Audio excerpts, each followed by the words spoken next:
Hello and welcome to another online lesson. I am Mr. Hoven, and today we'll begin talking about our experiments in government after the Revolutionary War. And we're going to start off with the Articles of Confederation. Now, the Declaration of Independence has been created. We are a new nation. We've just won our independence from Great Britain.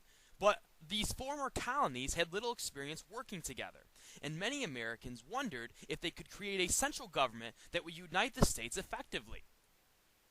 Now, states knew that they had to create governments in order to run these once known as colonies and now states. So they began drafting constitutions. And a constitution is a document that sets out laws, principles, organization, and processes of a government. Now, there were really two reasons that states started writing constitutions. First, a written constitution would spell out the rights of all citizens, and second, it would limit the power of government. So there's no more such thing as a very powerful centralized government. It's been divided amongst the states. Now, these new state governments were somewhat similar to the colonial governments in their structure. They divided the power between an executive and a legislature.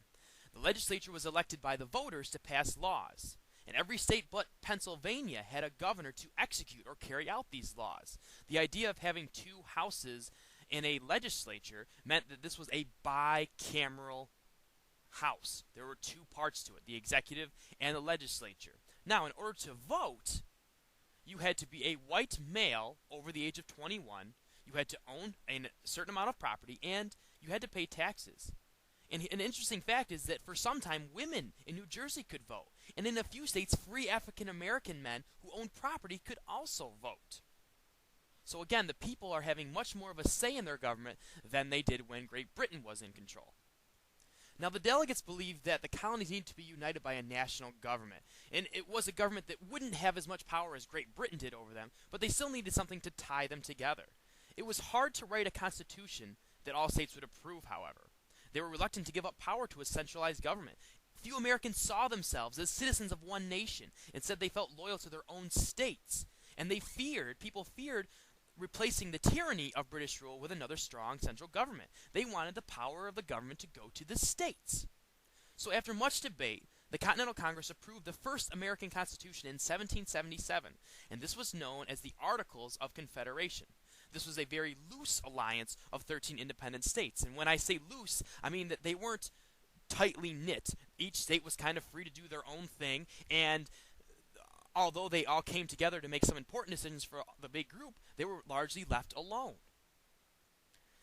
As I said before, the Articles of Confederation created a very loose alliance of 13 independent states.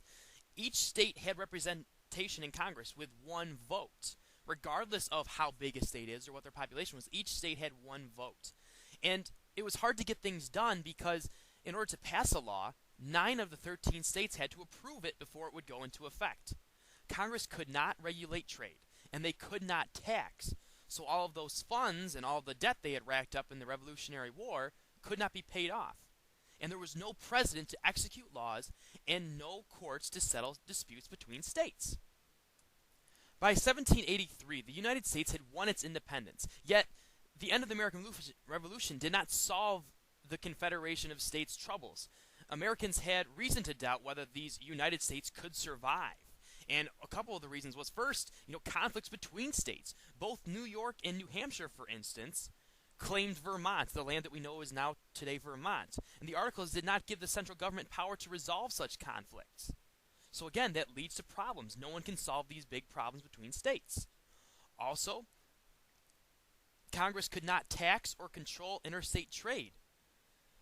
So they weren't able to raise any money to pay off these debts from the Revolutionary War, and the Continental Dollar was worthless. During the Revolution, the Continental Congress had solved the problem of raising funds by printing paper currency, or money. But this dollar wasn't backed by anything gold or silver. The money that we use today is backed by gold and silver. Before long, because this money wasn't backed, this money was worthless, and the catchphrase was, "Oh, this is useless, not worth a continental." It's kind of like poking fun at this American currency. And as these dollars became worthless, states began printing their own currency, and this caused confusion. How much was a North Carolina dollar worth? Was a Virginia dollar as valuable as a Maryland dollar? And most states refused to accept money of other states. So trade became difficult between different individuals and states, and this really wreaked havoc on farmers who were taking their goods across state borders to sell them.